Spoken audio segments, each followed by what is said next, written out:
নমস্কার সবাইকে।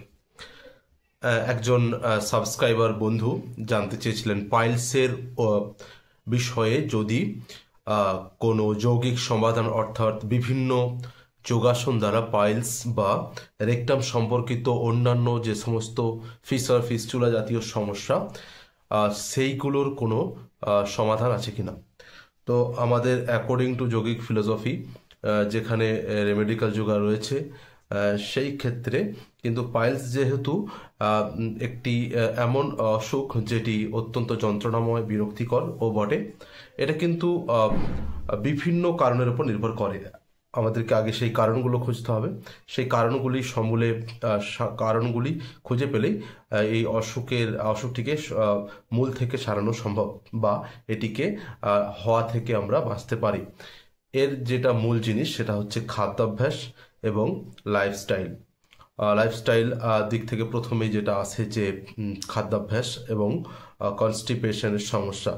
সেই ক্ষেত্রে আপনাকে কি কি করতে হবে সেগুলো নিশ্চয়ই জানেন, যে ফাইবার জাতীয় খাবার বেশি করে খেতে হবে এবং কনস্টিপেশনটা যেন আপনার দীর্ঘকালীন না হয় সেই দিকে কিন্তু মাথায় রাখতে হবে।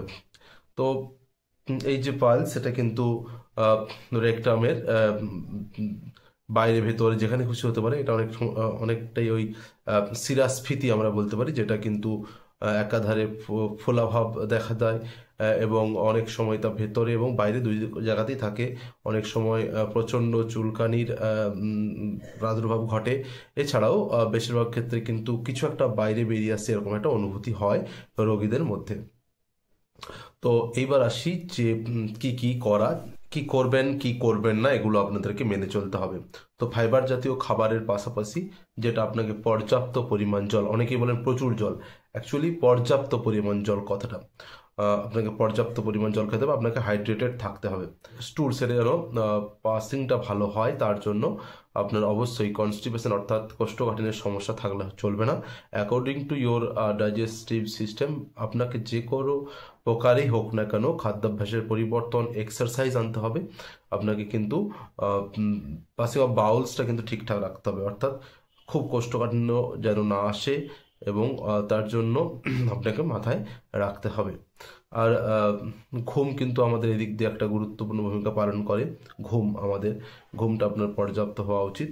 এছাড়া এক্সারসাইজের যে দিকটা রয়েছে সেই এক্সারসাইজগুলি অবশ্যই দেখানো হয়েছে কি কি এক্সারসাইজ করবেন। তবে এইসব ক্ষেত্রে আপনি কিন্তু আপনার কি বলবো আপনাকে লিসেন টু ইউর বডি হতে হবে। আপনার শরীর কতটা নিতে পারছে সেই অনুযায়ী আপনাকে সেই সমস্ত এক্সারসাইজগুলি চুজ করতে হবে এবং একজন বিশেষজ্ঞ যোগ শিক্ষক বা ট্রেনারের সাহায্যে তার পরামর্শে এই কিন্তু যোগগুলি করতে হবে। আপনাকে শোল্ডার স্ট্যান্ড, হেড স্ট্যান্ড এগুলোকে একটু অ্যাভয়েড করতে হবে। বাকি মল আসন জাতীয় আসন, এছাড়া মুদ্রার মধ্যে আপনি যদি অপান মুদ্রা এবং সবচেয়ে ভালো অশ্বিনী মুদ্রা এটা প্র্যাকটিস করেন তাহলে আপনি এই দীর্ঘ যন্ত্রণাময় ভয়ঙ্কর রোগ থেকে মুক্তি পাবেন এবং এটা হওয়া থেকে আপনি অনেকাংশে বাঁচবেন।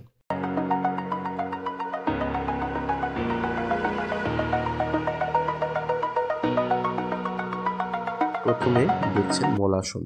এই সমস্ত আসনগুলি যাই এখানে দেখানো হয়েছে সবই শিরার যে স্ট্রেন রয়েছে আনাস অঞ্চলে সেগুলিকে কমায়, ব্লাড সার্কুলেশন বাড়ায়, এর ফলে রোগী অনেকটা আরাম পায় এবং হজম ক্ষমতা বাড়াতে সাহায্য করে। প্রথমে মলাসন, এটি একটি খুব ভালো এক্সারসাইজ যেটিকে এর মধ্যে ইনক্লুড করা হয়েছে।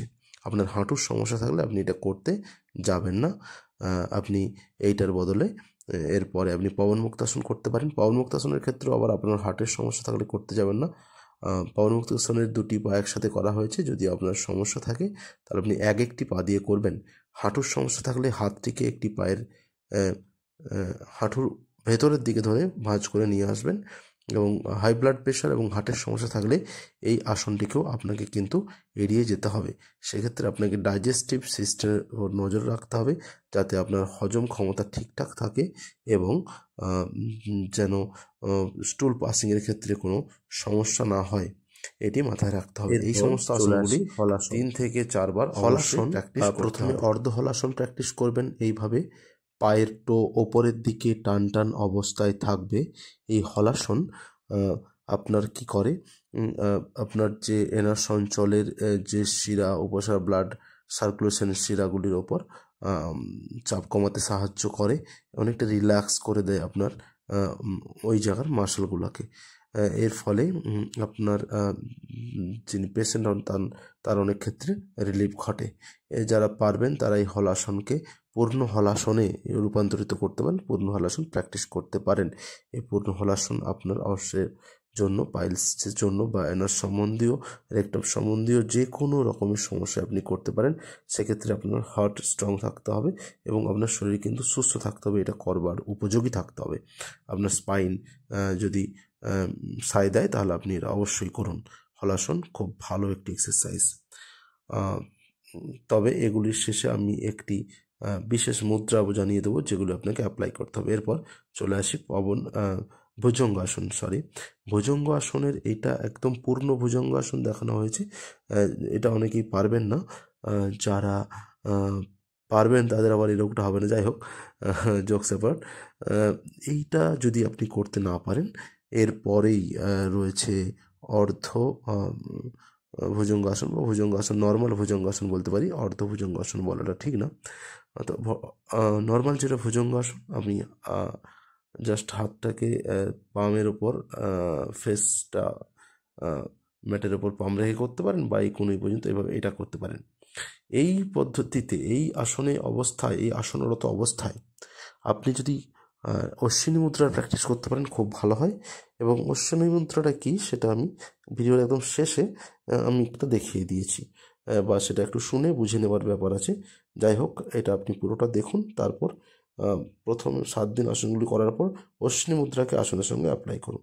দেখুন, পুরো প্রক্রিয়াটাকে অশ্বিনী মুদ্রার সাথে করলে অনেক বেশি লাভ পাবেন। এরপর আসি সর্বাঙ্গ আসন।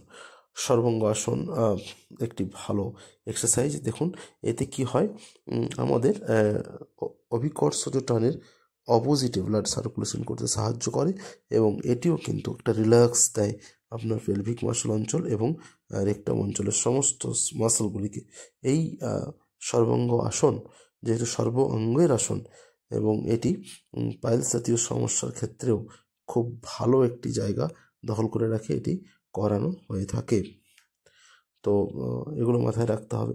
অনেকের ডায়রিয়ার সমস্যা বা পুয়ার ডায়েট, বা দীর্ঘক্ষণ বসে থাকা, এইসবের জন্য তো পাইলস রোগ হয়ে থাকে। শুধুমাত্র কনস্টিপেশনের জন্য হয় এমনটাও কিন্তু নয়। তো সেক্ষেত্রে এই সর্বাঙ্গাসন আপনাকে সার্বিকভাবে অনেক বেশি স্ট্রং এবং ভালো রাখবে। এরপর আসি ওষ্ঠাসন। ওষ্ঠাসন একটি প্রয়োজনীয় আসন বা এক্সারসাইজ।